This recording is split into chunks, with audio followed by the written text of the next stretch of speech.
Njihovi performansi ili, kako u Montažstroju vole reći, umjetničke akcije, ne samo da se gledaju, one se i doživljavaju.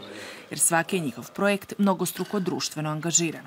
Tako je bilo i prva 3 dana ovoga tjedna u pogonu Jedinstvo izvodili su simboličnu umjetničku akciju obustava rada.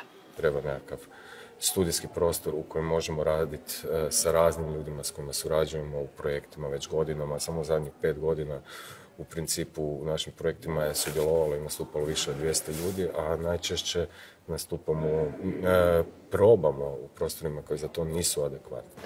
I ponovno su vraćeni na početak, prijavu na javni natječaj za pronalazak adekvatnog prostora u povlaštenom najmu.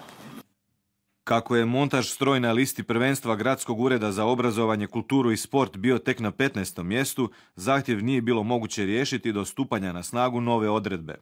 Udruga je još 2013. obavještena da grad ne raspolaže adekvatnim prostorom, ali da će se zahtjev zadržati u evidenciji ukoliko ga bude moguće riješiti.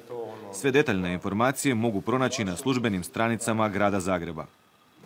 Simbolična trodnevna obustava rada Montažstroja dotaknula je 10-ljetnu obustavu radova na nikad dovršenoj sveučilišnoj bolnici u Zagrebu. Sve je to identično pitanje javnih potreba i prostora u gradu, a uz to još nedovršeno. Možemo li zapravo zamisliti jedan suvremeni grad i suvremenu državu, ma koliko mala i siromašna bila bez takvog tipa kulture? To se ne odnosi samo na nas, odnosi se u principu i na cijelu nezavisnu kulturu koja tu situaciju nema riješenu, a uvijek su oni isti argumenti, pa krize, pa ništa se ne može, pa znate moramo paziti institucionalne teatre i slične stvari. Razvoj kulture bez nezavisne suvremene scene za jedan je grad, kažu umjetnici, na granici suicidalnosti. Tu nema mjesta političkoj samovolji o tome kakva će umjetnost nastajati i koliko dugo će opstati.